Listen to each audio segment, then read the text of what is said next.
Experiment on measurement of power in a three-phase car-connected circuit by 2 wattmeter method and determination of its power factor for balanced and unbalanced load.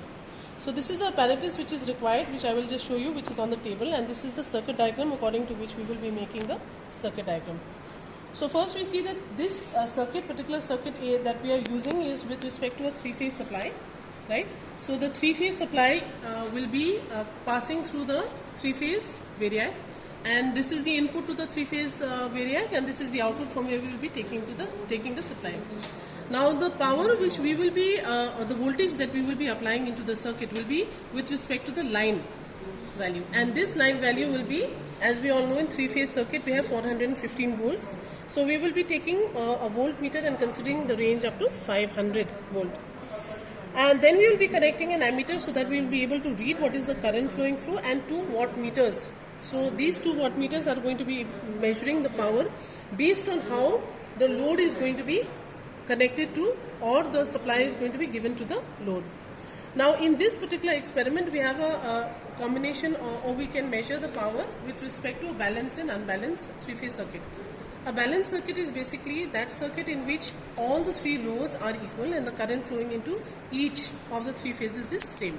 And unbalanced is when there is a difference with respect to each particular phase.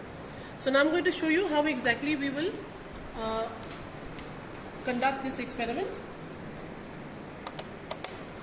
So in this three-phase variac, now the three-phase supply has been given. So if you look at the meters, now it is 0, right?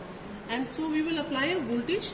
So the three-phase voltage that will be applied will be 415. So that is why we have taken a range. So moving on, we will go up to 415.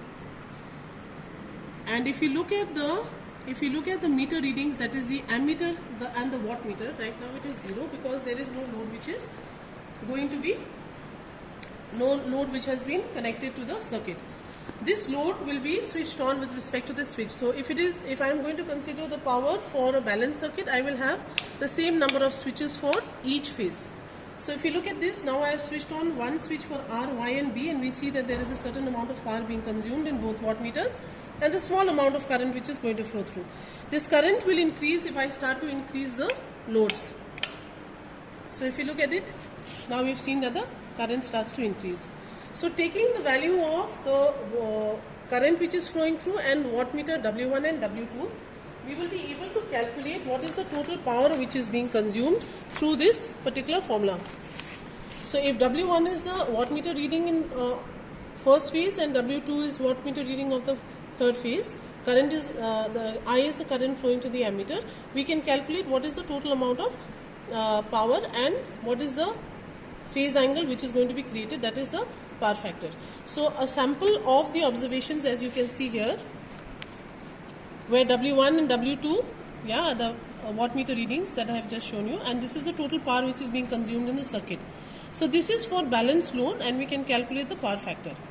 When I am going to do a situation of an unbalanced load, that means I will make a difference between the number of switches which are being connected in each phase. So here we have 3, here we have 2, and here we have 1.